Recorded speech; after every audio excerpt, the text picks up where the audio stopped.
The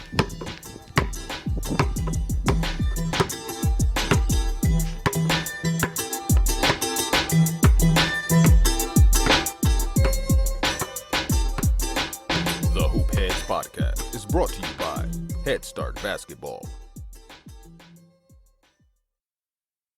It says voluntary workout.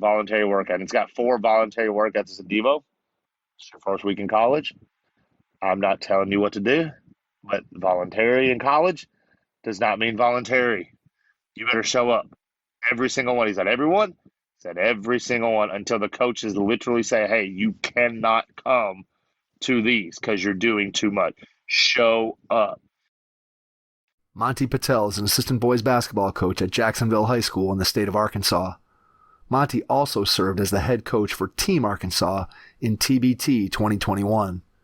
He coaches the 15U Hooplife AAU team and has worked closely with current Arkansas Razorbacks star Devo Davis.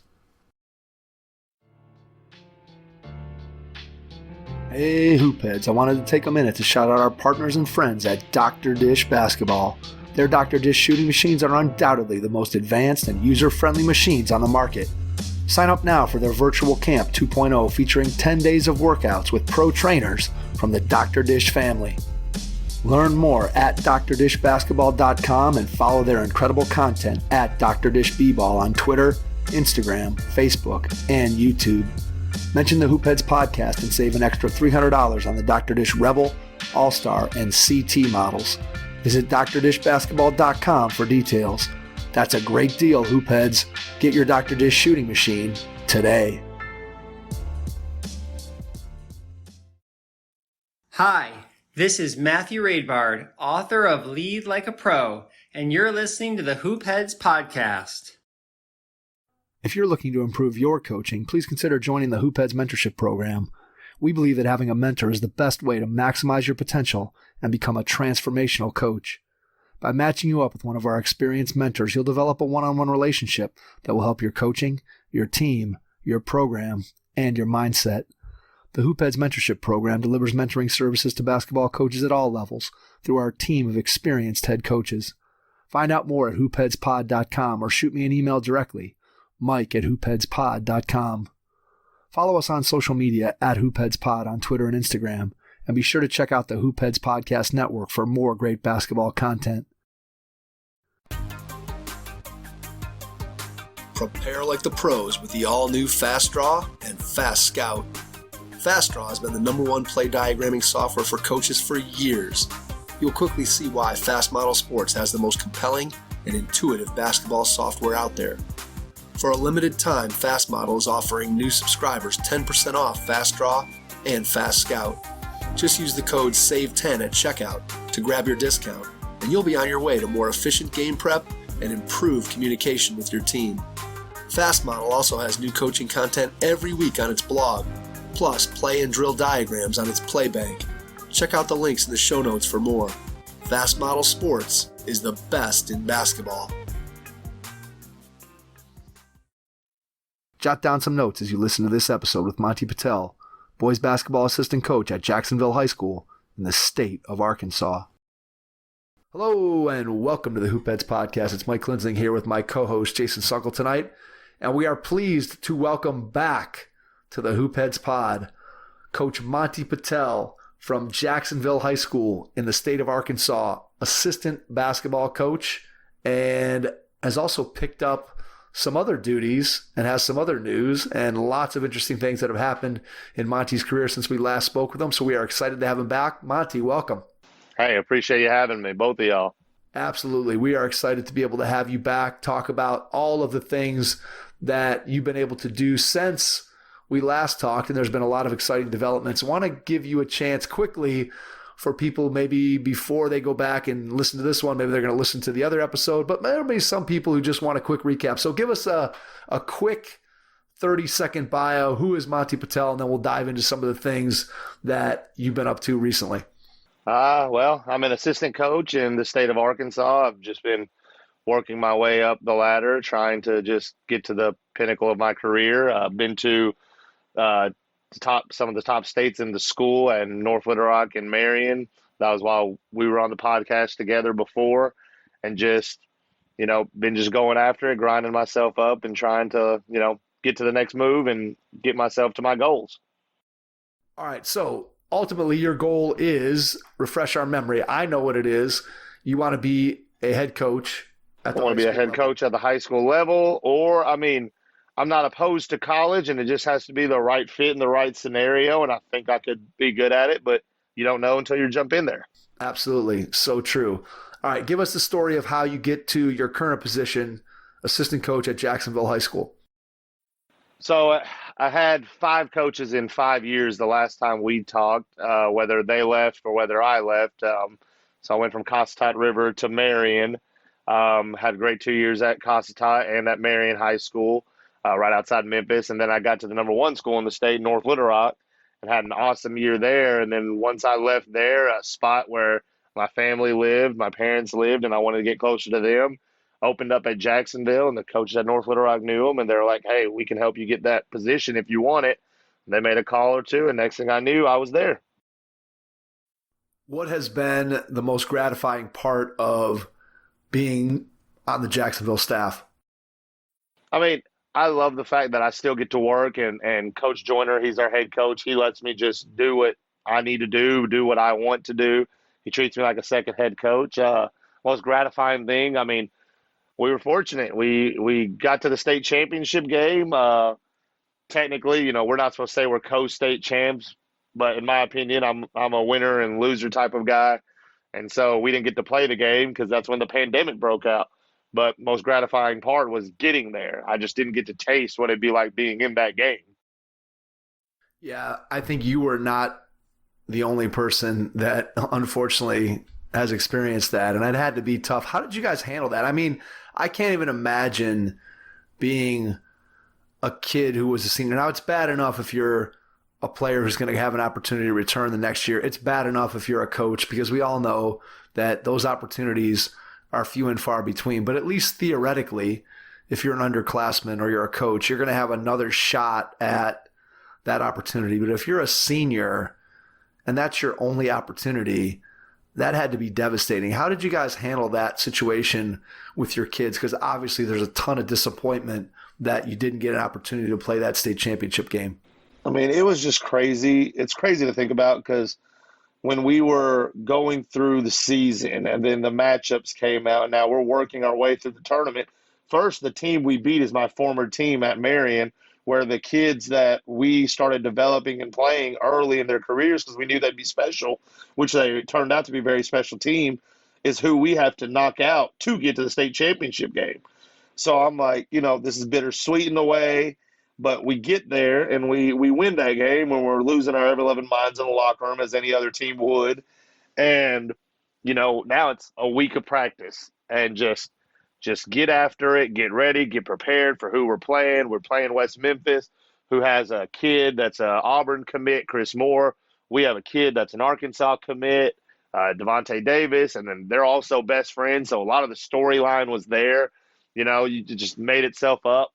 And we're practicing. And at some point, I know even Devo, the kid that's at Arkansas now, he's having, one of the better practices he's had, and he's feeling froggy and throws a underhand scoop to the backboard, bounces off there, catches it one hand and dunks it. And coach just looks at me, he's like, you know what, forget it. We don't need to practice no more. We're just going to go play. That before someone gets hurt out here, because these guys are ready. We know what we need to do. We had high IQ players on that team. We ended up having, because that team graduated last year, we ended up having 5 college players on that team, 2 Division I, 2 JUCOs, and 1 NAIA. So, we had dudes on that team, and so we were just ready to go. And then we just get the news, and I actually get it from like a friend in the news reporting world. And she's like, schools in Arkansas are about to be shut down. I said, excuse me? And she was like, they're about to be shut down if you need to go to Walmart and get stuff. And luckily I was on lunch, so I just went and snagged a bunch of things, took it to my house real quick. And then the news started breaking, hey, everyone's got to leave school. Call your parents, call your ride. Right now this pandemic is getting there and no one knows what to do. And they played the first state title games that Thursday, and Friday they canceled them, and we were supposed to play Saturday, the 1 o'clock game. and we were toast. And I knew from that point we weren't making that game up. There was just no way that they were going to make those games up. I just didn't know how they were going to award things, which they, named everyone a state champion, just who made it from their side versus saying a co-state champ. But me as a competitor I wanted to play. And, I knew a lot of those guys on the team, and I'll still see those guys. I'm like, man, I think we'd have won. But, it's just now it's fun hypotheticals. You have theoretical bragging rights for the rest of your life. Yeah. I'm telling you, it's so sad for our kids. I mean, they're in the group message and they're just losing their minds. And we're sitting here trying to calm down, trying to be optimistic and I even look at, Devo was a senior. He was our only one going to college. He's going to play in the SEC. So I was text Devo after about a week. And I said, Devo, we're about to go get in the weight room. I got a gym. It's private. You can go there. It'll be, other high caliber players like you, but there might be 4 of y'all, but you need to get in the weight room. And so then I just kind of used my Monday, Wednesday, Fridays, because I was out of school, aside from doing virtual stuff, of just taking them to the weight room, taking them back, and then just watching a lot of Netflix because you couldn't go anywhere else. What were the kids saying to you guys as coaches in that moment? Were they more angry? Were they more disappointed? Did it sort of run the gamut from moment to moment? Just what was the kids feeling like? It was moment to moment. I mean, this generation, and everyone says, and I know I'm old because now I'm saying it, generation's different because, when it happens and we go home, they're all like, well, we're state champs. We're co-state champs. And they're pumped hey, when do we get our rings? And I'm sitting here y'all, I want to play the game. I would rather play the game and lose than not play the game and get this. But, I mean, I will support and wear this ring proudly. Don't get it twisted. I'll be excited about it. But at the same time, I want to play. But those kids, they were just we want a ring. We're ready to get our rings fit. They got to eventually do that. Yeah, I think as a competitor, I'd want to play. It would always that would always hang over me that I didn't get to finish the job. And I think there were a lot of people, athletes, coaches all across the country that had that dream taken away, that there was nothing that they could do. And obviously we understand the seriousness of the pandemic and the fact that we're going on whatever it's been, 18 months to this point, and who knows if there's an end in sight the way things are going. But nonetheless, it was just a really, really difficult situation for everybody to be able to navigate. And it's interesting that you then took it, once it became clear to you that that game wasn't going to be played, that you kind of shifted your focus and decided, hey, I've got an opportunity to help one of our players to prepare for that college experience. So talk a little bit more about that in terms of what you guys did, what you tried to get him to accomplish in the weight room, and just what role you played in helping to prepare him for his freshman year at Arkansas. I mean, even me, I don't take credit any of this. He's a very competitive kid. If you watch the NCAA tournament, watching the Arkansas games, you would have seen it quick. But I mean, just telling him, hey, we need to get you in the weight room, and he said, okay. I mean, and I hate when kids text me back, okay, and he knows it. But he knew okay to, when he said okay, it was all right, I'm ready. And so it's I'll pick you up. And so, took him out there. First time, I knew he wasn't feeling it. Second time, now he's kind of being forced. And I'm like, dude, eventually you're just going to fall in love with it. You just got to give it time because you can't show up at Arkansas and not have done anything until, the move-in day. And then I know he missed a workout and I couldn't take him that time. And the gym guy, who's a really good close friend of mine, he texted me, he's like, man, he didn't come. And he no call, no show. And, I kind of went off on Devo about it and just said, Devo, these people are helping you. These people are taking time out of their day.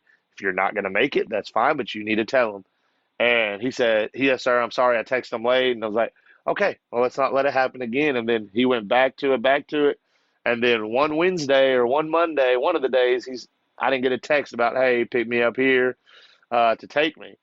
And Jim was like, hey, he showed up. Where are you? And I was like, oh. And then I knew at that point he fell in love with it. And so he went. He didn't miss a workout from that point. He finally started seeing it. And then it was funny because a picture popped up that the people at the gym posted of him. And it was a really good angled picture, but you knew he got bigger and stronger.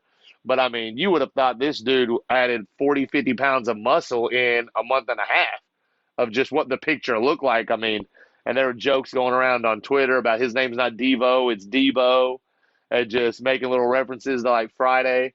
But, I mean, he fell in love with it and he ran with it. And, I mean, heck, that on top of them, they had a goal there, they had a gun there, they had, a couple other high-level players in there where they'd play some incredible games of 2-on-2, which I just sat back and watched. Sometimes it'd be 3-on-3, but we never had more than 8 people in there. And just sitting there watching him do that and just work on his craft and get better and get up shots, and just the people he had in his life helping him, find a gym and stay ready. I mean, it was awesome to see. It was awesome. It's easy to know why he has so much success, as much success as he did this year. Now you have another kid that's going to follow in his footsteps, going to Arkansas. So now you got 2 guys. So he played at our rival school and now transferred over to North Little Rock. But, him and Devo are close. We just knew each other from the conference and just kind of got good with the family and just kind of just talking ball and told him I'd help out in any way I could. But, yeah, he signed with Arkansas today. It was awesome for him. I mean, he messaged me and invited me, and he told me, he's like, I'm inviting you because I know you're a big Hog fan. I was like, oh, yeah, we got you there too. We got you there. I'm excited. That's very cool. So when you think about 2 obviously high-level players who are going to play major Division I basketball, what have you learned from them, both as student athletes and just in terms of lessons that you can pull from your time when you've worked with them that you can share with other kids that you coach both now and in the future, maybe in terms of their work ethic or just the way they go about their business, or maybe there's some other lesson that you've taken from them that you think can apply to some of the other players that you work with? So some of it, in my opinion, is you can't teach it. I mean, when you watched him in practice, and you're just like, man, he's incredible. Like, he can go. And then the game comes and he takes it to another level, and you're like, how did he do that? He sees passes sometimes that, coaches should see, and they might have missed it, and he saw it on the court as a point guard. But then, like, you credit his work because, a big thing at Arkansas right now, like, that he does is he'll, like, snap a picture, put it on Twitter at 5:30 or 6 a.m. and says work, or in the gym, or in the lab, or just some kind of something about being in the gym that late, and then he'll be back in the gym around 11 p.m. that night on top of the practice.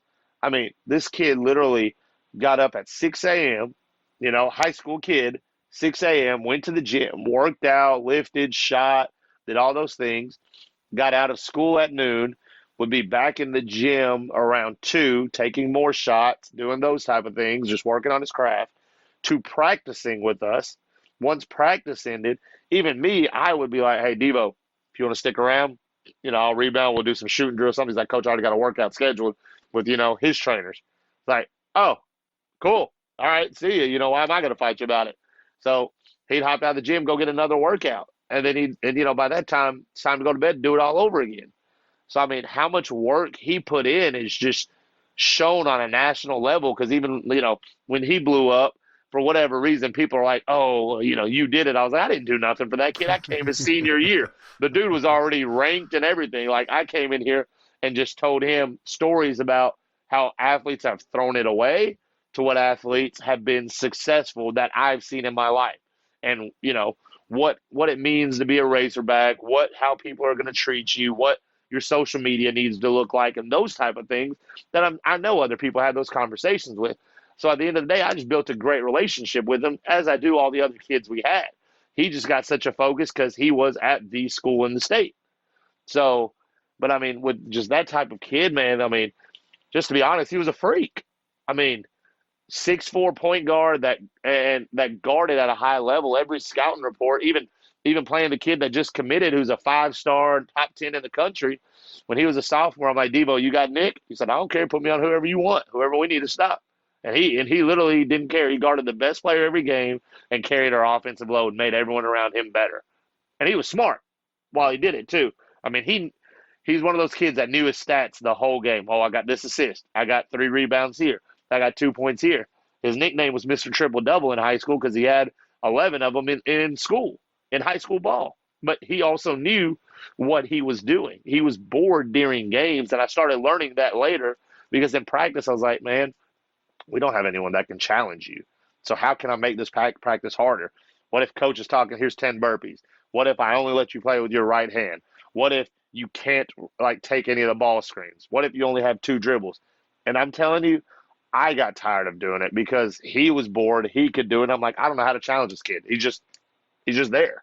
So we just worked on it and made sure no one got hurt. How did he take to those challenges when you threw those out there? He shrugged his shoulders and didn't care, and he just did it. I was like, Devo, do 10 burpees. He just looked at me, shrug his shoulders, do 10 burpees, go out there, kill it a possession. Coach will stop to correct something. Devo, you got 2 dribbles.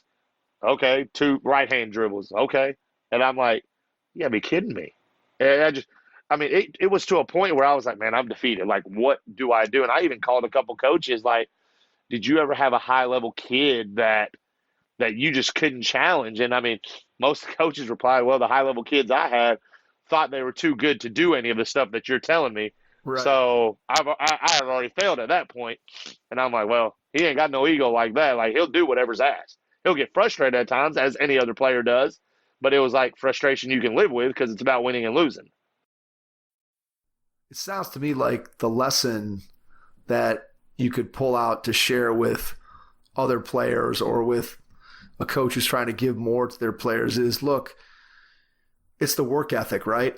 Clearly he has an unbelievable amount of talent. And when we talk talent, we're talking about running, jumping, being athletic, things that not every player is gifted with. So there's a certain level of athleticism if you want to play at the Division I level, if you want to play eventually professionally.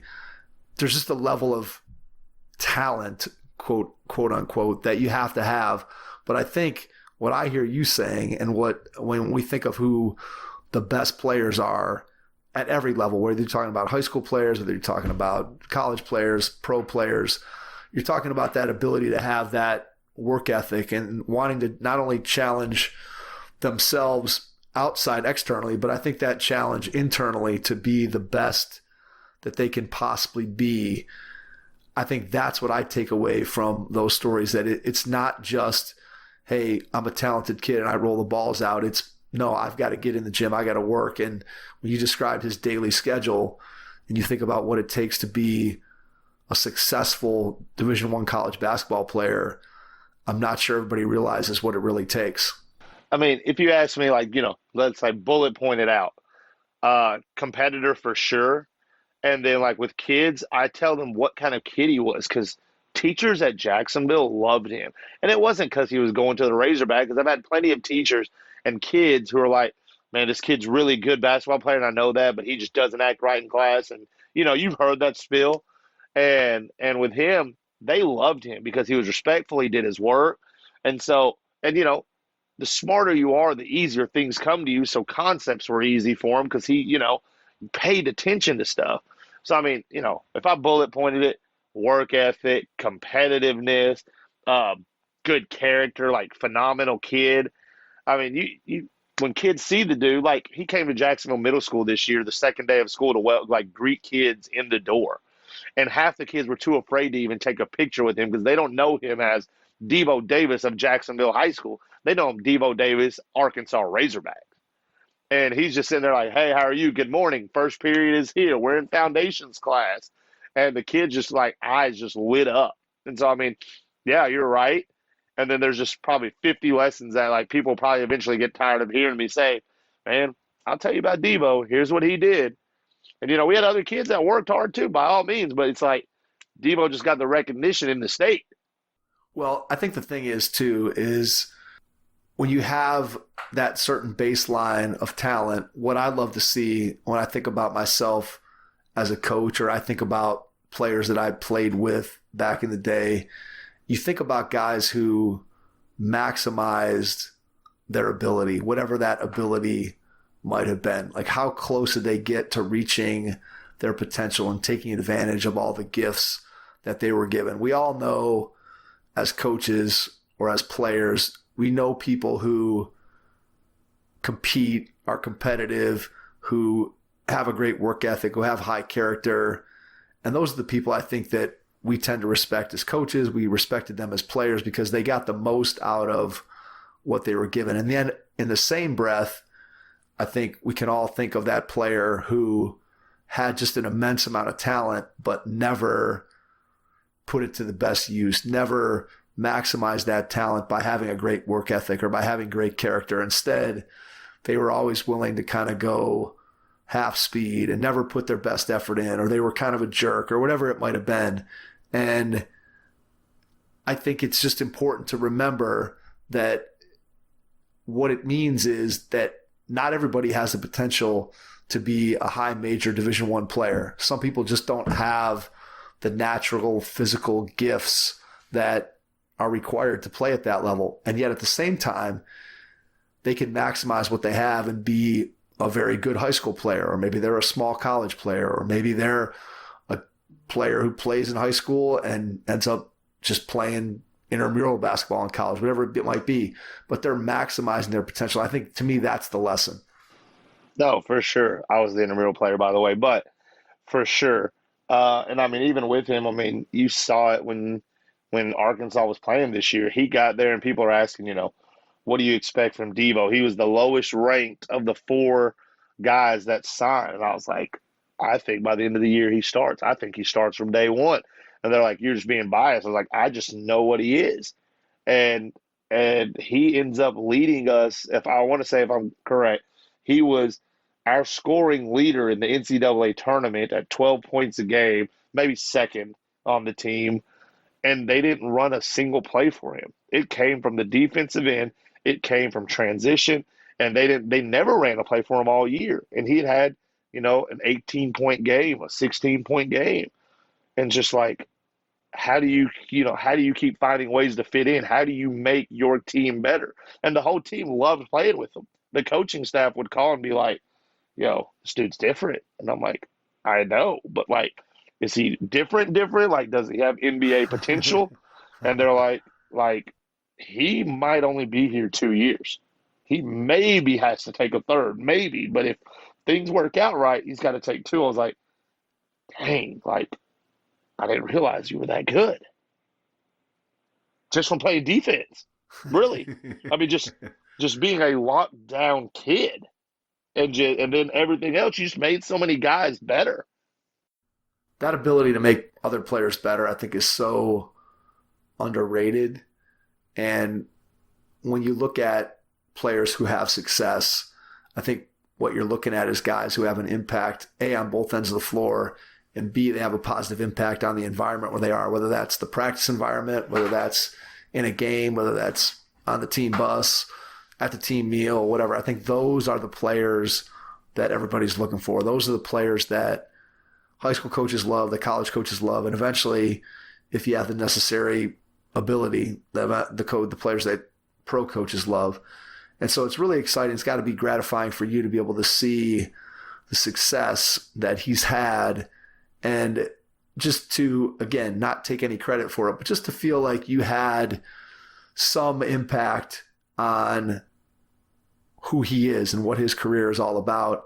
It's got to be exciting. And I think anytime you can have that personal connection to somebody, it just makes everything much more exciting. And I'm sure for you, as a lifelong Arkansas Razorbacks fan, to now have somebody that you actually know personally on the team, that's got to be even more exciting for you to sit down and watch a game than it would have been in the past, I'm sure.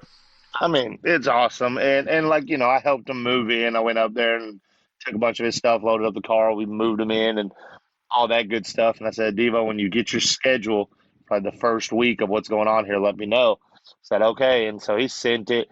And, it says voluntary workout. And it's got 4 voluntary workouts. It's a Devo. It's your first week in college. I'm not telling you what to do, but voluntary in college does not mean voluntary. You better show up. Every single one. He said, everyone? He said, every single one, until the coaches literally say, hey, you cannot come to these because you're doing too much. Show up. And so he went to every single one and just kept going and made himself a gym rat. And I think the day I knew and it hit me, and I like teared up real bad, probably cried. Okay, just I'm a man. I said, I got a call from Devo, and he said, "Are you coming?" And I said, "To the game?" I was like, "Oh, it's a Wednesday game. I got work." He said, "I'm starting." I said, "Huh?" He's like, and we had an injury on the team. We didn't know who was going to start. It was a power forward that actually got injured, small forward, power forward, Justin Smith, and he was like, "I'm starting." I was like, "Dang it, yeah, I'm coming. 3 hours. I got to drive 3 hours and 3 hours right back to go to work the next day, but I'm coming, yes." And then I was like, man, he really respects me, and I loved it, and I was just happy about it. And then I remember once the NCAA tournament stuff was coming around, and Selection Sunday happened, he called again. He said, "You coming?" I said, "Devo, if I come to one game, I'm there to the national championship." He said, "How many tickets you need for the national championship?" I said, "All right." And I was in Indianapolis at both weekends, which that experience was another whole cool experience because you think about it, all 68 teams were in one place. That's never happening again, ever.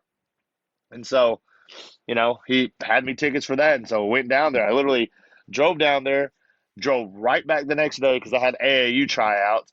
And I was so annoyed because I didn't think all this through. And so I had AAU tryouts that Sunday and had to watch a second round game. We beat Mac McClung's Texas Tech, and then just get a call. You making it? Yeah. Devo, you're crazy if you don't think I'm coming. So Sweet 16 to Elite 8, where he's playing my friends from Baylor, and I text my Baylor buddies, and I just sent them eyeballs, just, hey, what's the word? Which, I knew Baylor was good, and, odds were against us, but try to give them a shot. But it was awesome. It was an awesome experience.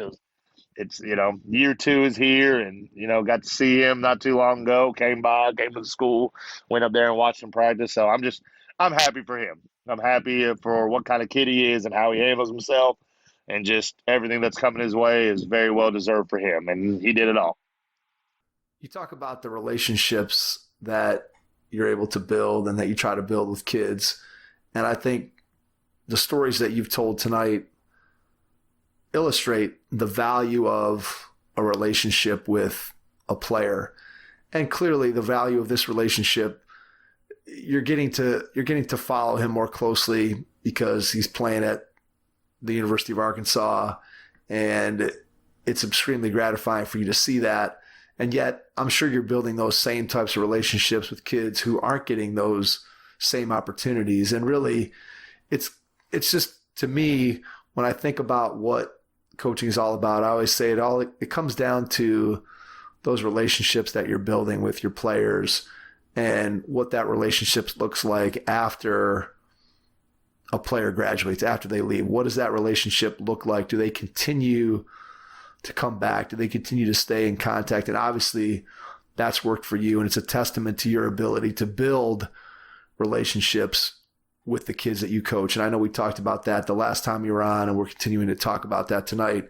But from what I know of you, that seems like a huge strength in what you're trying to do. So to go along with that, you've had a couple opportunities besides the one at Jacksonville to coach at a high level in the AAU and also coach in the basketball tournament and coach the Arkansas team in that tournament. For people who aren't aware, maybe you could just fill them in a little bit about what the TBT is all about. Maybe let's start there, and then we can go to the AAU part second.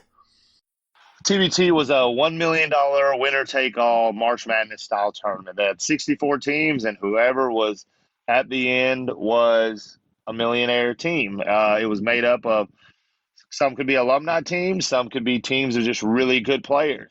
I mean, it was almost, in a sense, big boy AAU and intramurals mixed together. You got your AAU squad, and that's your, alumni. And for us, we were the University of Arkansas alumni team. And then you got your intramural team of guys that were like, hey, we knew each other from this G League time. Let's get us two together. And with these two guys that we played against, or I knew from the state, and put our bid in to be a team. And so, I mean, tournament was aired on ESPN, ESPN2, ESPN3. I mean, just a bunch of professional basketballs competing out there and showcasing their ability, trying to get a bigger contract or trying to get back in the NBA. How did that opportunity come to you? I mean, again, I'm not afraid to admit it. if Devo didn't play at Jacksonville and I didn't have that job and he didn't have that success at Arkansas, I don't get that because people still overvalue how much I did in terms of like coaching him up versus like I got a call and it was a text and he was like, "Hey, I want to offer you the head coach of TBT," and I'm literally on my way back from this Elite Eight where we lost, and I'm like with my like one of my best friends, and I was like, "Jordan, this is a joke. This has got to be a prank. Like who is this?" And so me just knowing, I just know it's a joke. Like I want to offer you to be the head coach, and if we win, we'll pay you X amount of dollars. And I'm first thought was like, and I'm telling Jordan on the side, just laughing still because this is a joke. I'm like, man, they could have paid me $5 and I would have done this, but this, yes, I am in. And so I literally replied back, "Don't know this guy from anybody," and I said, "When do I start?" And he was just like, "Oh, well, you just need to do this, this, and this, and we'll get ready to roll." I was like, "You're joking." And then he told me the roster, and we kind of got into those conversations. He was at work, so he was like, I'll call you later. And we got on the phone, and I was like, "Who are you? How did you get my number? Why in the world are you asking me?" And then, like, the biggest question was, am I qualified enough to do this? How did he answer those questions? I mean, he was just like, "Man, I've had this kind and I've had this experience and this." And, and some of it was positive, some of it was negative. I was like, okay. I was like, I think I can do it. I'm going to need help. I know a couple of the guys on the roster that had played at Arkansas, either in passing. And then one of the guys I've known real well for a long time, Hunter Mickelson, he played at Arkansas, played at Kansas. I called him, I was like, "Yo, Hunter, you doing this TBT?" And he's like, "Yeah, I am. What's up?" I was like, "I'm the head coach." He said, "What?" And I was like, "I'm the head coach. Can I do it?" He was like, "Can you coach?" I was like, "Yeah." He's like, "Yeah, you know basketball." And I was like, "Can I coach pros, Hunter? Pros, like grown men?" He was like, "Yeah." I was like, "You're sure?" I was like, "So if I come coach you, you're going to take me serious?" He's like, "Yeah, why wouldn't I? I respect your opinions." I said, "Oh, all right, this is news to me." And so, even talking to him about it, he was like, "Man, I've heard your name in the coaching ranks. Someone brought your name up. I had actually two people, which I'm still thankful to this day." And they're like, "You should get him. He knows a lot of people. He can bring a lot of value." And I'm sitting here like scared out of my mind for the first 2 weeks. I am just scared. And then finally, like the nerves get out of me, the jitters get out of me. I'm like, it's just basketball. And then I was thinking, I just need to find guys smarter than me that want to be on the bench. Because then if I find that, I'll be okay. And so started making phone calls to put together a staff. I told him I wanted a staff. I wanted a full staff of guys to help me. I wanted to know how the money situation was set up. Are we paying guys? Are we not? And how the ins and out of that worked. And then I'm talking, that was between high school off season, getting ready for team camps, AAU, where I just had tryouts and don't even know all these guys that we picked out on our team very well, aside from the kids from Jacksonville that we took. And then this, I'm like, this is going to be a juggling act, and I need help, and I don't mind asking for it. And so we just, started getting to work. So who'd you ask? Who was your staff? Who'd you target? Well, when I brought it up in the group chat of friends, one of my coaching buddies, he was the assistant for us at Jacksonville. He said, "I want to help. You don't have to pay me. I just want to be a part of the staff. Like, I'll do whatever you ask, whatever." And I was like, "Man, sure." But I was like, I need someone to be my like second chair, first chair, however you look at it. I need someone to be the associate head coach for this that can help. And so University of Central Arkansas, Brock Witters, me and him had a really good relationship. He was a college coach. He was actually the youngest Division I assistant coach at the time, when he first got in. So I called Brock, and I just remember being at my friend's house, called Brock and said, "Brock, got a question for you. Nobody knows this is going on yet, and so it's just between us, but I got named the TBT coach. Do you want to be my assistant?" He was just like, "Well, I just don't know how it's going to go with recruiting." And he's like, "I'm going to find out, and I'll let you know." And call me back. He said, "I'm in." I said, "You're in? You're sure? Like, you're not lying?" And he was like, "Yeah, I'm in." And, thankfully his coach, Anthony Boone, head coach at University of Central Arkansas, gave him the time he needed to do that for us. And on top of balancing his load at, a Division I A-Sun university. And so, me and Brock got on staff meetings and started rolling through, and then we were like, we need one more person, and who can we get? And we kind of bounced around different names, and we came to one that he told me would be perfect for what we needed and what I was looking for, and we got him involved. And then just from there, started putting together a playbook, started putting together rosters, went to meet Sonny Weems, who was one of the GMs of the team, who was also one incredible human being of just how he handles himself, which we can get into that. But, Sonny played for the Suns, the 76ers, had a great NBA career, played in China. So Sonny was back in the U.S., and I was like, Sonny, you're the GM. I want to come to dinner with you, and I want to know what I'm looking at, because am I the GM am I like the coach that's getting coaching decisions? Because now you're looking, you read NBA stuff on Twitter and on articles, like, how does the GM going to want the coach to operate? And how does he want the roster put together? And Sonny was just like, you got free reign. You're the coach. He's like, I wouldn't be where I am without a coach. So everyone needs a coach. So you do what you need. If the players don't walk in, like get in line, then we'll get rid of them. And I was like, that's all I need to know. And so, we got to work on our roster.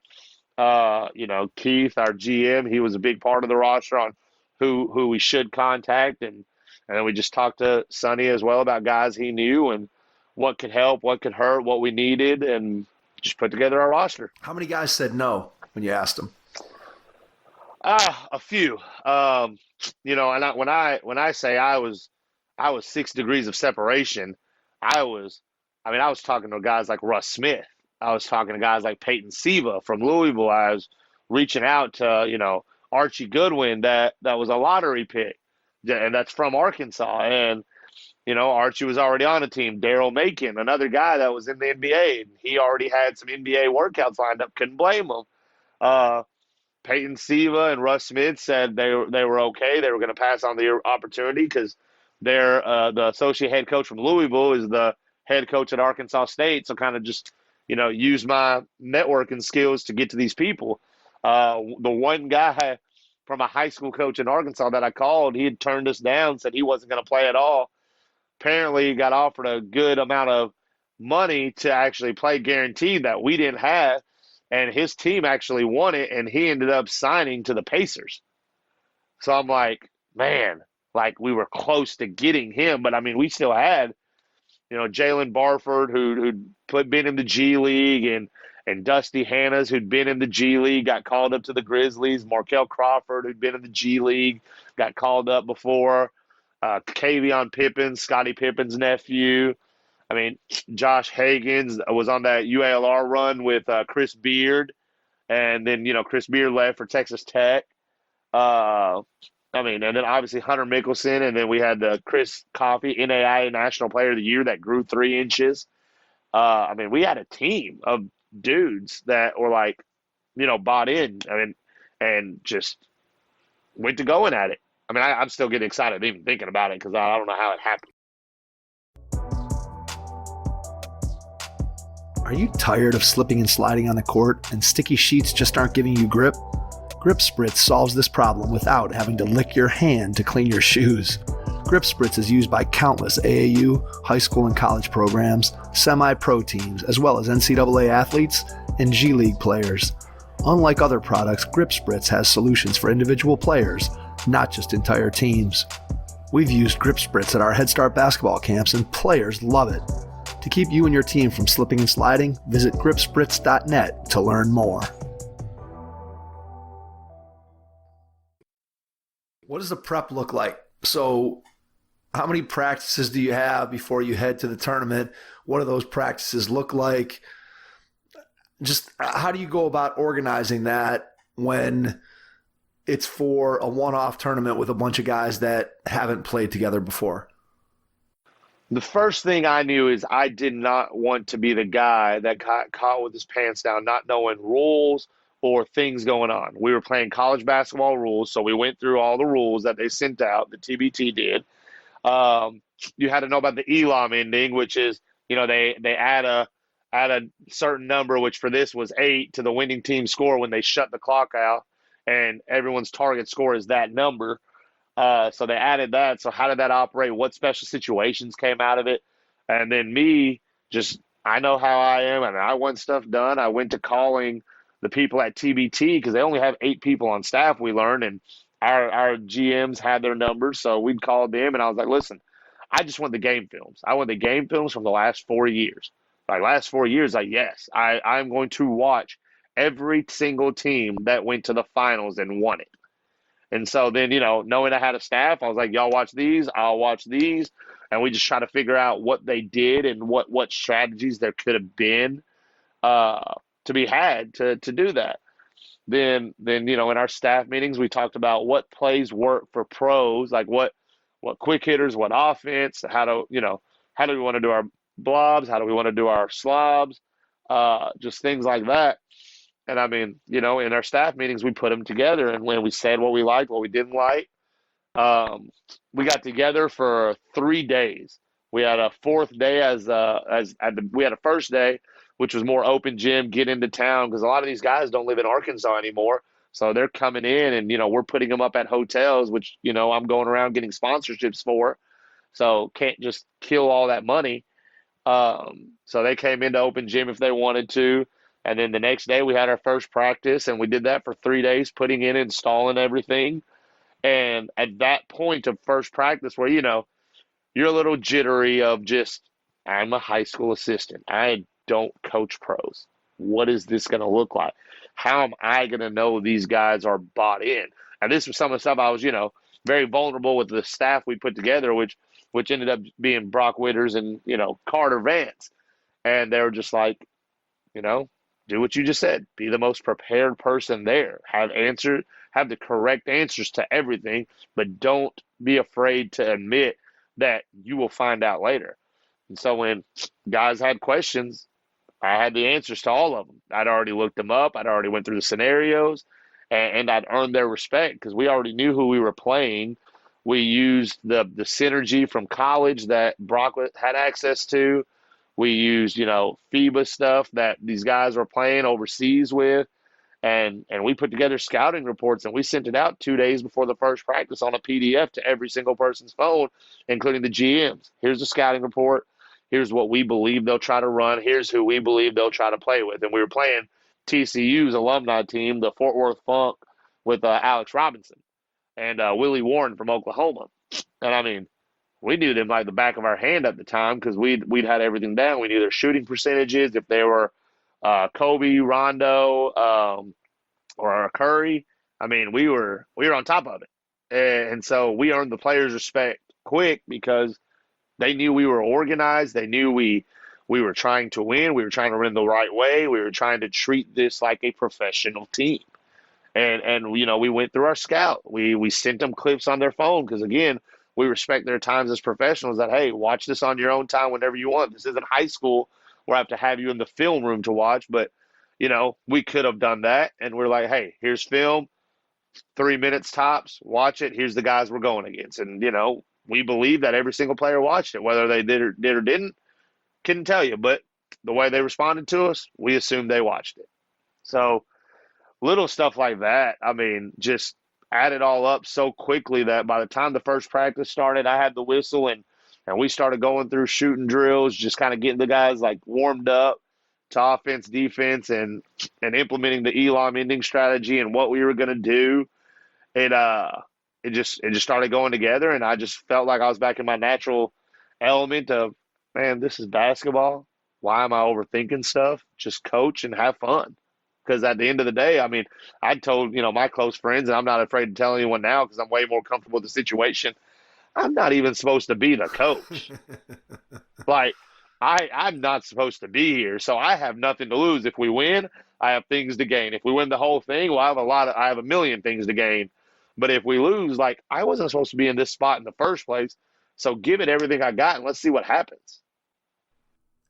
Absolutely. I mean, I think you want to put yourself in the best position to succeed. And what the theme that came through there for me is just the amount of preparation that you were able to do to know the rules inside and out, to know what you wanted to do offensively and defensively, what your philosophy was going to be. And then I'm sure just as we've talked about, your ability to build relationships with these guys was important. You talked a couple times about, are they going to respect me? And I think that that's something, those doubts are things that creep in for all of us. Maybe it's in our profession, maybe it's in our personal life in some way. I think we all have that, quote, imposter syndrome where I'm not sure, is this really what I'm supposed to be doing? And I think you overcome that by being prepared. And if you're prepared, you can go into something being excited and nervous to some degree, but more about just the fact that you're in a high stakes environment. You're going to perform, you want to perform well, you're going to perform well because you've prepared. So if you're unprepared, then you go in with a completely different nervous feeling. Had you just walked in there and not studied the rules and not understood and took the time that you did to build a staff and meet together before you get together with the players so that you had your plan in place and you knew what you wanted to do, you knew why you wanted to do it. To me, that seems like a critical piece of why you were able to have success. When you think about that, how long did it take for the players to come together? Because as you said, it's not like they're all living together in the dorms like you have in a college environment, or they're not all living in the same city like you have in a high school environment where they're seeing each other all the time, every day in school. These are guys that are living all over different places, come together to try to form a team with one common goal. So when did you see them starting to come together? How did that happen and how long did it take? Well, it was, the thing was, because of the requirements for an alumni team, we had to have 7 guys minimum that were affiliated with the University of Arkansas, meaning they had played there for at least a year. So 7 of the 10 guys we carried played at Arkansas. So when these guys saw each other, it wasn't a first-time thing. They're like, fam, what's up? Giving each other hugs. Ain't seen you in a while. How's the family? How's the kids? So, that made it easier for us. These dudes knew each other. They knew what each other could do. That was the easiest part. We didn't have to do any team building. We did. We all went to a big dinner, invited the family, kids, JJ's Grill, paid the tab for us. But, these guys already knew each other. So that made it easy for guys to know what each other like in each other's games. And then, we had told them, because we had watched all the film on these guys again, went through the statistics, went through their bios, where they'd been and all that good stuff, just to get a more of a stronger feel for these guys versus we just know you played at Arkansas. And so we knew with Kavion and Hunter, we can't hedge screens with those guys. They're just a little too slow. Hunter might be able to just because he's a higher IQ player and he's a little more mobile than Kavion. But y'all two, we're going to ice with you every time. Any 5-to-1, 5 to any guard pick and rolls are going to be iced. 1 through 4, we're going to switch likes. We're going to switch everything. And we're versatile enough to do it. And those guys knew that. And it was easy to just say, okay, they're all nodding their head in agreement, like, yeah, we're on board. That's easy. That's simple to do. So putting that together was great. And then, again, just going back to even the respect for us that they had. I remember the first text I got back, and I actually pulled it up. I was like, hey, this is our first round opponent, who we're projected to play, and or who we believe to start. And this was the biggest thing to me. I wanted these dudes to know that I had no ego. And so I was like, if you know anything more valuable, then tell me. And Dustin Thomas played at Arkansas. I think he's a phenomenal person, a phenomenal father and husband. And he literally just said, man, that's a great scouting report. I know a lot of these guys. This dude can do this. This dude can do that. He's like, I played against this dude in 2015. I don't know how much effective he is anymore. We got to be aggressive and physical. He was just like, man, that was a great scouting report. And I was like, I'm lucky I got a great staff. He's like, man, I'm glad y'all are invested as y'all are. Then he's like, when's the open gym? When do I get there? When do I check into the hotel? And, we're going through all this stuff.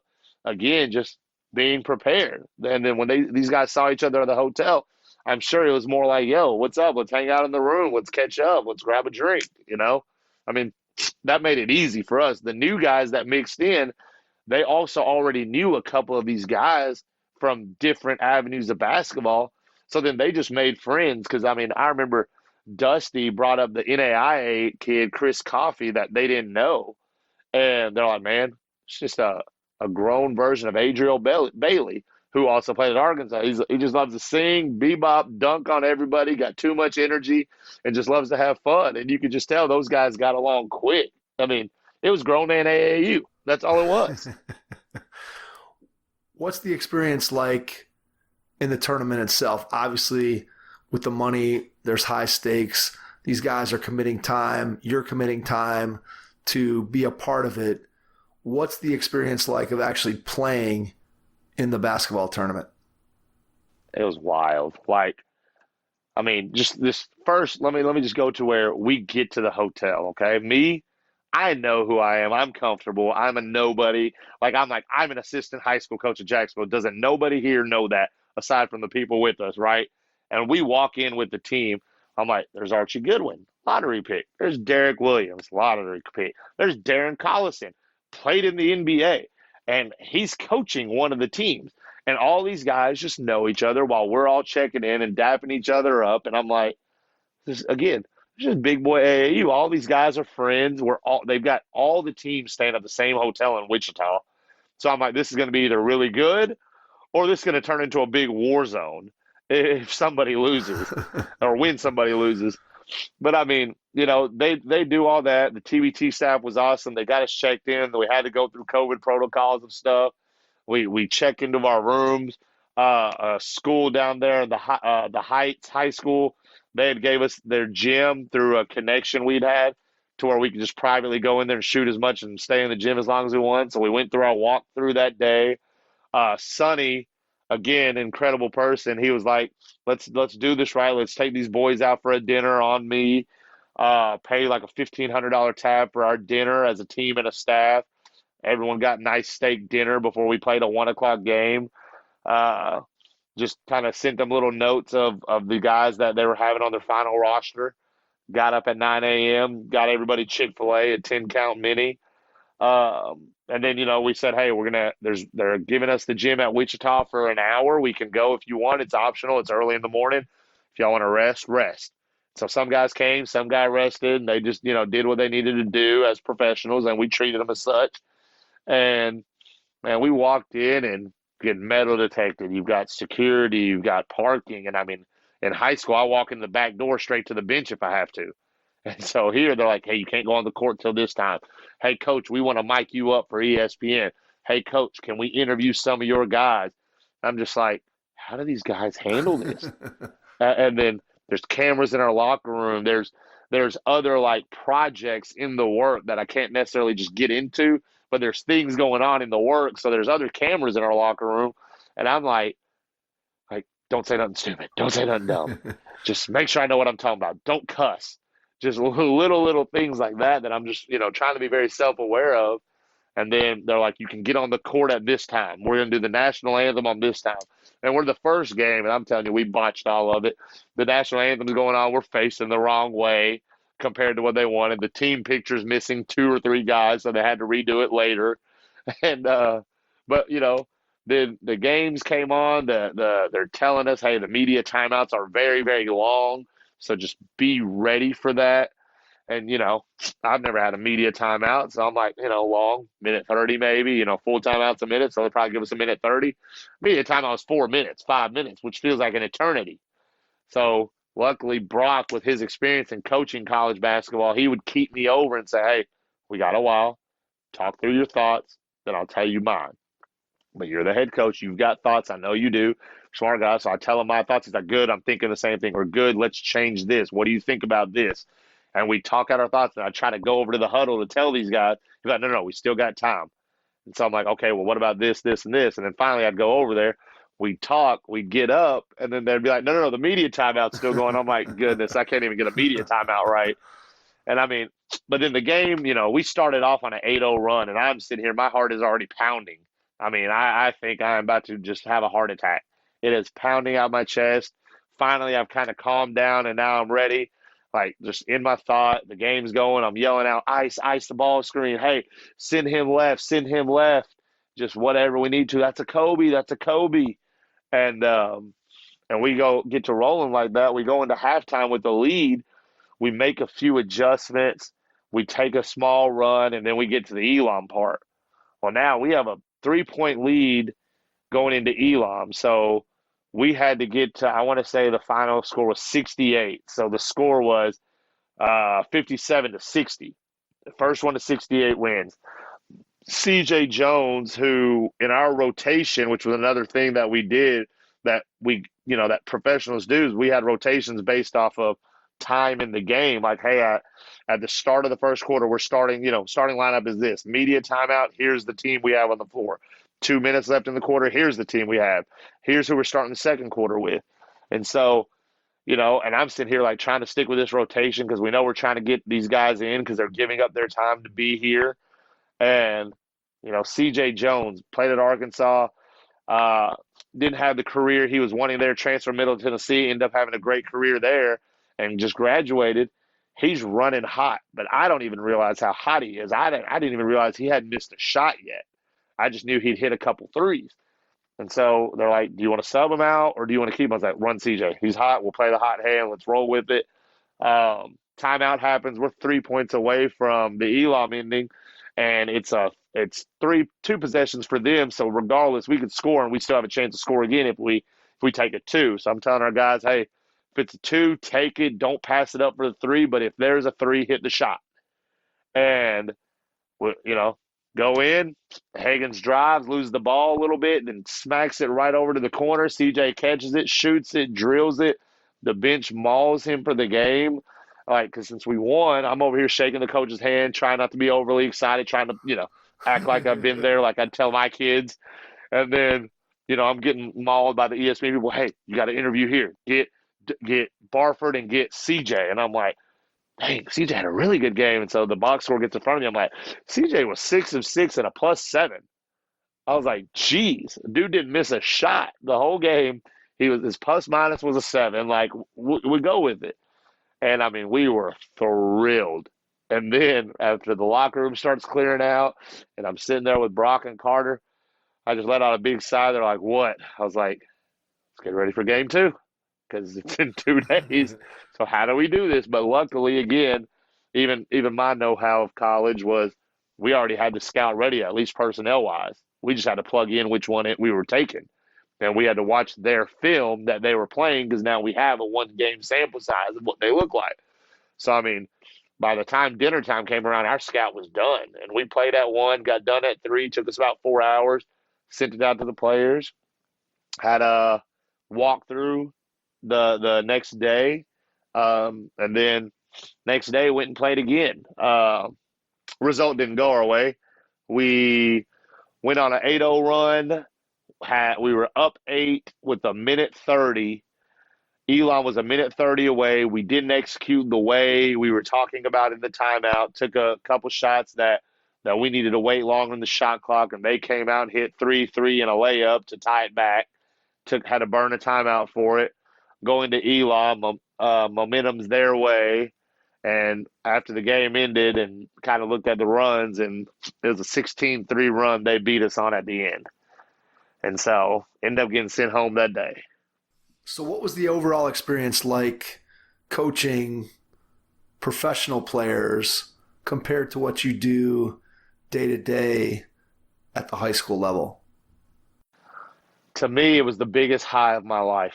I mean, if I compared it to the guys on the way home, because it was a nice 6-hour trip back to Arkansas with the coaching staff where we just talk about the what ifs, and I'm like, man, I imagine those games were what the state championship game would have been like, except doing it consistently. Like, how does a Popovich, not get overly excited for 82 games when I'm sitting here like, man, I only played 2 and I'm just ecstatic. Right. And so the experience was awesome. I mean, I learned so many things. I mean, I know I learned way more than what the players learned from me. But I mean, just how pros operate, and even and not in a negative way, but just how much we overvalue the word pro, like in terms of why they still need coaches, how we can not execute a scouting report perfectly at times, or how we miss our ball screen coverage with who we're in, or we forget to communicate. And those are the things that you're like, yeah, everyone needs a coach, because you would even assume, hey, I had a guy on the team, he said, Coach, I don't know what icing a screen is. We've never done that. I said, oh, okay, well, I'll walk you through it. And we walked through it and go through it a couple times and say, okay, I got it. I get it. And I was like, man, like he played at a college program. They never iced a screen. And then you just makes you think, like, still basketball is still simple. It's just the higher up you get, the better these guys are, that you just have to execute a lot, finer in a sense. But just, overall experience was just ridiculously fun. Even Brock, who's coaching college basketball at the Division I level, he was like, I didn't want to leave. He's like, I wanted the next game. He's like, I did not realize I'd have this much fun. Like, he was like, I knew I'd have fun, but this was so fun to be around. Like, he's ready for round 2 of it. And luckily Sonny, is giving us the opportunity for round 2. He loved everything we brought to the table. He loved how professional we were towards everything. And so right now we're lobbying with putting a bid in Arkansas to get it here, so we can get some names from Arkansas that want to play.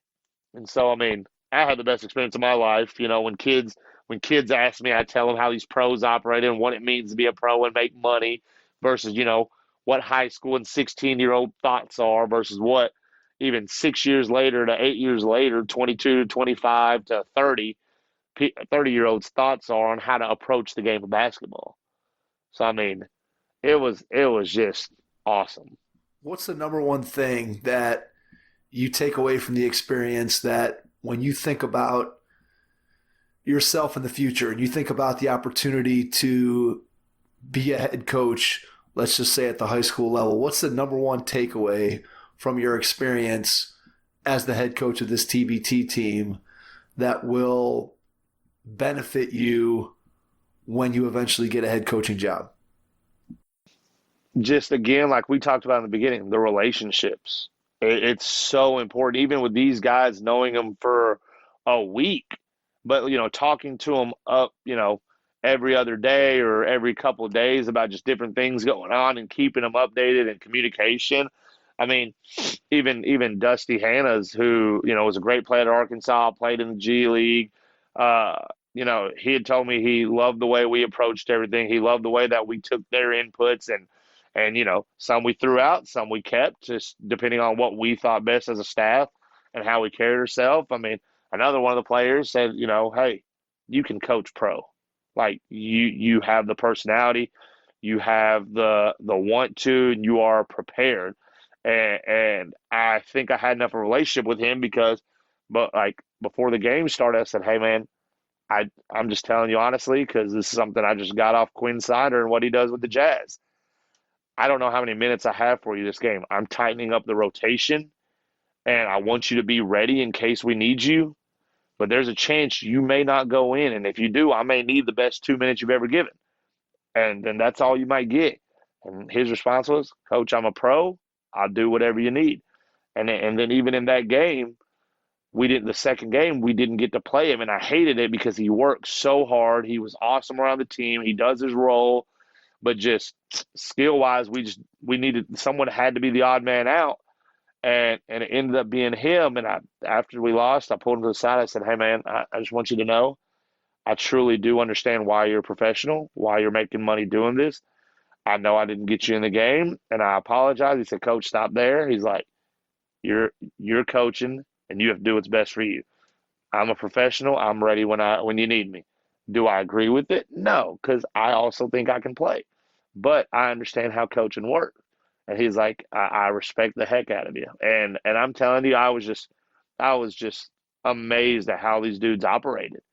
So for me, again, it was just relationships and giving these guys enough communication to where they could tell me. How many coaches do we even listen to and be around that won't even tell a high school kid when they're wrong? Just be like, "Oh, no, I'm right." And I'm like, tell our high school kids, man, I'm going to be wrong at times. I might miss a scout. I might miss a play. I might miss this. I'm not too big to admit it, but I'm going to get myself so prepared where it's going to be very hard for me for that to happen, or it's going to be happening a less percentage of a time.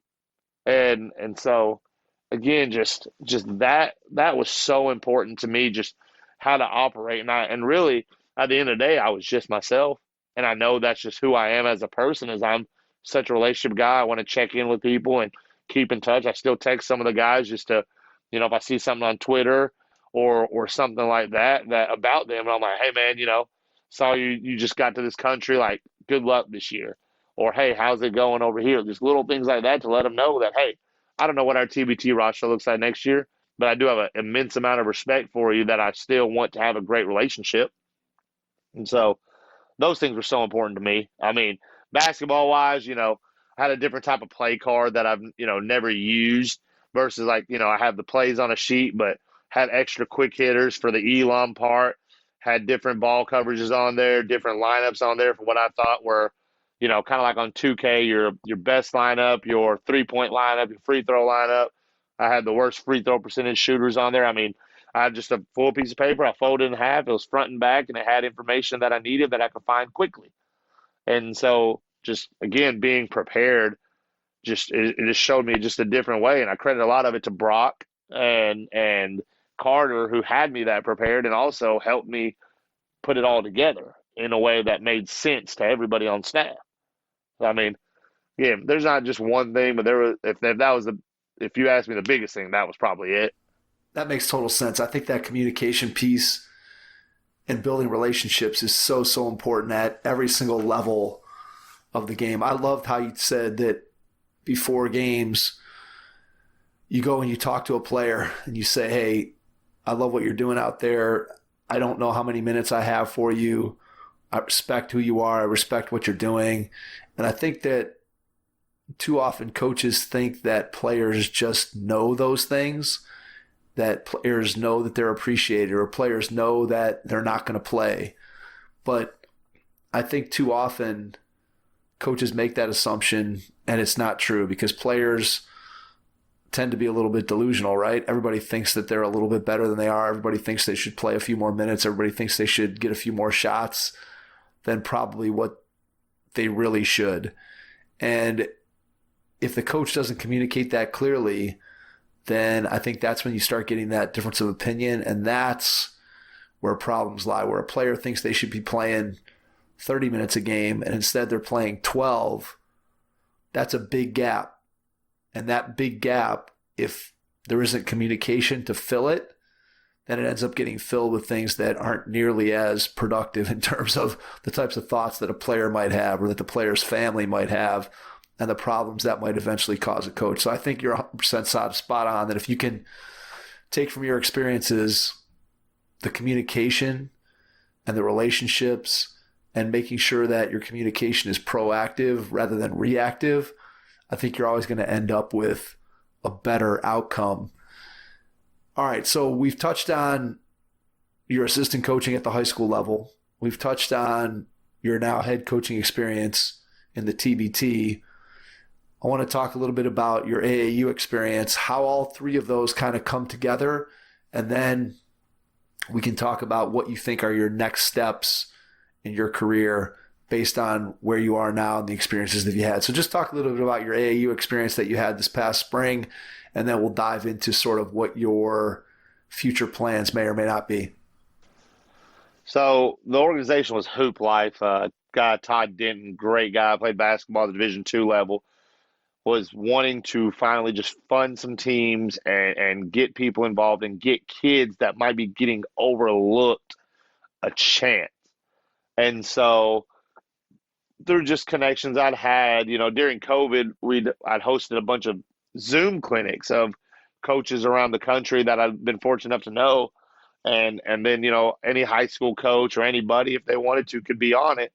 And one of the coaches on there, he was coaching at the school right down the road. Well, he ended up leaving to be a full-time director at Hooplife.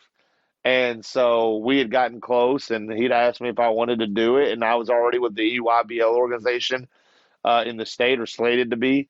And then things kind of happened with the EYBL organization where I was like, yo, I have a chance to be the head coach here, and I don't want to burn any bridges. Like, you're crazy if you don't take it. I said, okay, I'll see you.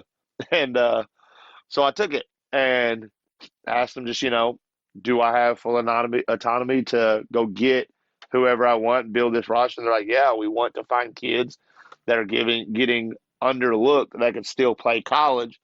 And on top of that, I was like, look, I was doing the 2024 team, which was our 15U. I got 3 kids at least at Jacksonville, maybe up to 6, but I know I can't take all 6. So I'll invite all those kids to tryouts. I'll let the coaching staff that y'all are they were gonna let me put together. They could pick out the team, and I would keep my biasness away just in case I overvalued what our Jacksonville kids were, because I would, because I'd seen them every day. So those guys can pick out the roster, and then they can ask me if I'm cool with it, and I'll just say yes or no. That way I'm not, getting a vote on my kids. Just to keep it fair, because heck, if I could have, I would just taken my whole high school team, because that benefits me the most for the year. Right. And so we had tryouts the Sunday of the round of 32 games, and went through that. Had about 35 kids try out, and I went through and called.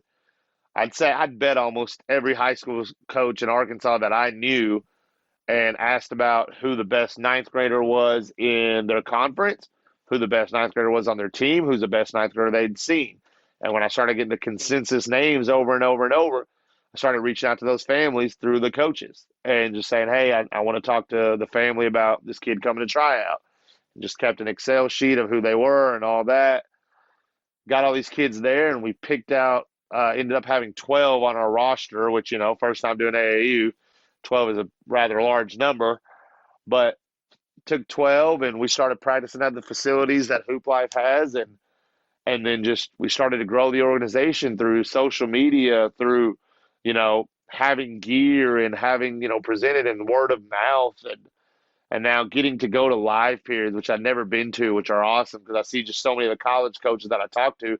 Some I might see once every 4 years, and just seeing them on the road, and just it being a big coaching fest, because of course I'm going to sit there and ask them what they think about a kid, and hear little tidbits that they say that I'm like, ooh, I ain't never noticed that, and I need to pay attention to that, because the older you get, the easier it is for you to see stuff as a coach, and just things like that.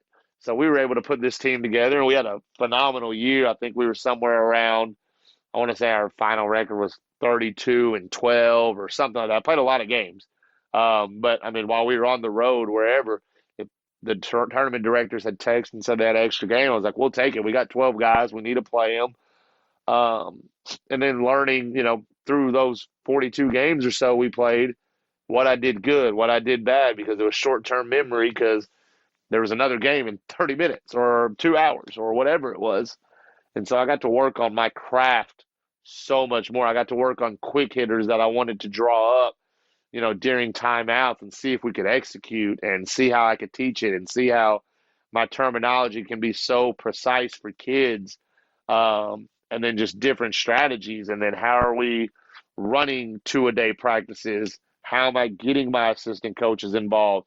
How are they going to have ownership to where they're not bored for being here on their free times in the summer, where they're not even getting paid, aside from on the weekends where they're not paying for anything? And so just figuring that out, balancing that out with, on top of, getting ready for TBT and our high school team, and it was a fun experience. It's an easy way in terms of working on your craft, because you play so many games so quickly that, if I play on a Friday night and something's on my mind, like I should have done this, well, I don't have to wait till Tuesday. I just have to wait 2 hours. That's a great point, and I think it's one that I've mentioned this before on the podcast, that I spent the first, 13 years of my career as a teacher and as a coach, as an assistant. And during that time, I never had to call a timeout. I never had to figure out what my substitution pattern was going to be. I never had to make a play call. I never had to do any of those things. And not that I didn't get opportunities to occasionally do those things for my head coach, but ultimately I wasn't the person responsible. So I wasn't making those decisions. And I think for assistant coaches who are out there listening, if you do get an opportunity, if you're a high school assistant, or even heck, if you're a college assistant just starting out in your career and you haven't been a head coach, but you aspire to be at one time, I think getting out and coaching AAU basketball, like you said, Monty, that's a great piece of advice, because you do get lots and lots of reps as a coach. And just like any other profession or any other skill, the more reps you get, the better you're going to be at it. And when you're an assistant coach, you don't get to take those reps of when to call timeout, of when to sub somebody in, of when to call this out of bounds play versus that one, or when to switch from a man to a zone defense, or whatever it is. And by getting an opportunity in AAU, I think you get those reps, and it's going to make you better. And it's going to help you to prepare for eventually what's going to be an opportunity for you to be a head coach on the high school level. So to go along with that, as we're heading towards, I guess we're coming up close here to an hour and a half. When you think about where you want to go in your career, and you mentioned it off the top that your goal eventually is to be a high school head coach or possibly move into the college ranks if the right opportunity presents itself. So when you think about all three of these things that you've been able to do over the last couple of years, from being a high school assistant, being a head coach for the TBT, being a head coach for a 15U AAU team, how do all those things combine to prepare you for whatever that next opportunity lies? How do you look at what you've done in totality and how it relates to what you hope to do in your career?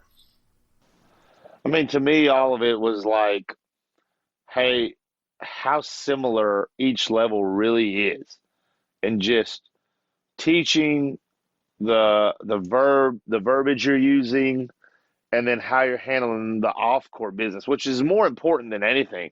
I mean, like you even said, getting the reps for AAU. The bigger thing was like I think a good head coach empowers their assistant. That's why I love the guys I've worked for. They've empowered me to like, hey, coach, we need a timeout here. And I can say that and comfortable, and coach will be like, all right, well, let's take a 30. And then he'll say, well, tell him what you need to tell him. And I get that, but my name's not on the door. Right. If we lose, that doesn't go on me. That goes on him. But, he empowers me. I've had, even Claiborne, when we were at Marion, Coach Claiborne was our head coach, and we needed a quick hitter to win the game in a double overtime game versus Paragould and to avoid the third overtime. And I was like, hey, I got a quick hitter. And, I'm just telling him if he needs it, then I'll tell him what to do. And he gives me the clipboard. And he's like, do it. And I'm like, oh, okay, cool. Like I get to do this. I mean, I think good head coaches do that. But for me, the biggest part, like with this, is dealing with the families, the off the court issues. I mean, even AAU, it's hard to make 12 people happy. It's hard to get these kids the exposure they need and the playing time they need when you have that many. So how do you manage players? How do you manage the parents? And then you got to do that off the court. You can't do that during the games. That's a horrible time to do it, obviously. So off the court, what are you saying to the players? Hey, I value you for this. You're helping me do this. Your opportunities may come here. And even off the court with TBT, one of the players, I'm not going to say their name, but their wife was hammering me during the game. I felt like she was hammering me, and I'm sitting there just ignore it. Hey, this dude is like 6 years younger than me, so we're about the same age. He's whatever, and his wife is just killing me, and I'm ignoring it, and I'm like, I don't hear it. I'm not saying nothing about it. I'm leaving this alone. And after we win and the celebratory stuff, and the player pulls me aside, he said, that'll never happen again. I was like, what are you talking about? Us winning? And he was like, no. I know you heard that in this crowd. And me, knowing I heard it, played just dumb as I could. No, I didn't. What are you talking about? He's like, Coach, I know you heard my wife. I appreciate the respect. It'll never happen again. And I was like, man, don't worry. It's not a big deal. He's like, no. That's not right. That's not how I operate. And that's never happening again. And literally the next game I heard nothing. And so just, seeing how one person operates with his wife off the court versus how kids' parents operate off the court, and the differences there are, and still the similarities where they're rooting for the people they love and they want the people they love to succeed. And like, we forget that, I think, a lot of times as coaches, like, man, this kid just sucks or whatever, however harsh you want to put it, that he doesn't need to play, versus just saying, hey, he's got to get better. I do love your kid. I have a relationship with your kid. I wouldn't have him here for this or without, like, if I didn't care about him. So I think those things, like, I took from all three, because, I mean, even my high school kids, that some of the TBD players came and talked to them, and like 3 of them practiced with them just to move up and down and run around. And then one came and just offered to talk to the kids and kind of tell them about his career and things like that. And so I'm like, man, like this is awesome on how they're giving back too. And then, how we're giving back as coaches to go do AAU in the summer and just how it all just comes full circle.